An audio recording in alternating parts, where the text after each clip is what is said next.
La parole est à Monsieur Thomas Gassilou pour le groupe Agir ensemble.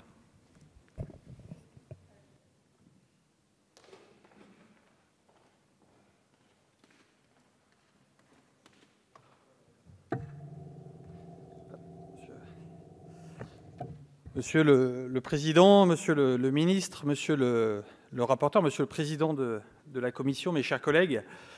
le prix Nobel de littérature en 1988, l'Égyptien Naguib Mahfouz, écrivait dans son roman « L'impasse des deux palais » que la patience est la clé de la délivrance. C'est un peu le sentiment que nous éprouvons aujourd'hui à la lecture des conclusions de la commission mixte paritaire et à l'occasion de cette nouvelle lecture dans cet hémicycle concernant le projet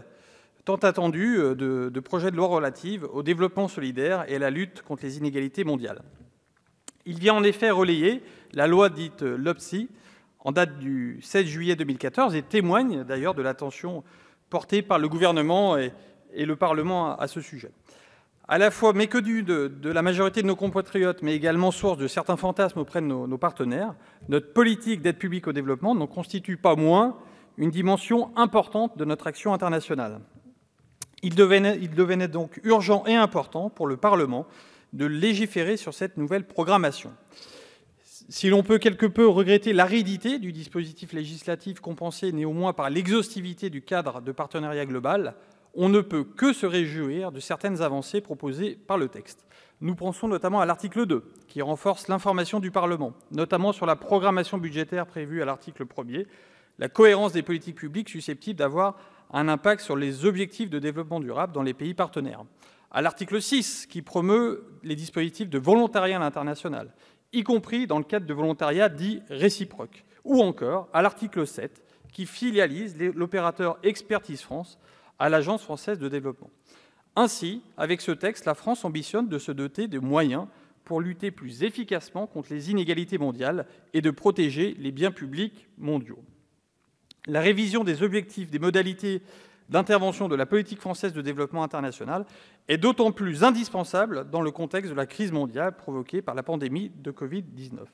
Ainsi, le projet de loi prévoit une trajectoire à la hausse des crédits alloués à l'aide publique au développement, conformément à l'engagement du Président de la République de porter ces crédits à 0,5% du revenu national brut en 2022. Durant l'examen du texte à l'Assemblée, cet objectif a même été porté à 0,7% du RNB. Ce fut déjà une belle avancée et la CMP est allée même encore plus loin puisque le texte adopté contient désormais les objectifs intermédiaires pour les années 2023 et 2024 de 0,61 et 0,66% respectivement. Durant l'examen du texte à l'Assemblée et tel qu'inscrit dans notre ADN, le groupe Agir ensemble a amendé de manière constructive ce projet de loi en y intégrant notamment les indicateurs des objectifs de développement durable dans le respect des engagements internationaux de la France, en soutenant une meilleure implication des collectivités territoriales dans l'action extérieure de notre pays, ou encore par le renouvellement et le renforcement de l'alliance entre la Caisse des dépôts et des consignations et concourant à accroître les capacités et la visibilité de notre politique en matière d'aide publique au développement. En effet, dans la continuité du discours du président de la République de Ouagadougou en novembre 2017, il s'agissait pour nous de prolonger la séquence législative aux contenus internationaux initiée depuis l'automne autour du projet de loi restituant les biens culturels au Sénégal et au Bénin, mais également mettant fin au franc CFA et qui ouvre un nouveau cycle dans les relations entre la France et le continent africain. Car c'est bien d'un changement de paradigme qu'il s'agit.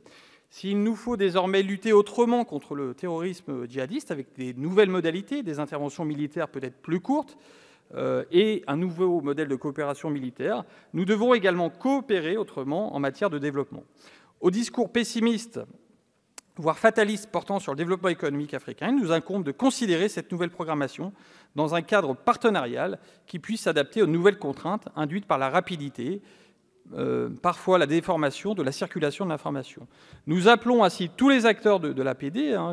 des bailleurs de fonds aux ONG, en passant par les ministères et les centres d'études, à recentrer l'aide dans le développement durable et à l'orienter essentiellement vers les 18 pays prioritaires.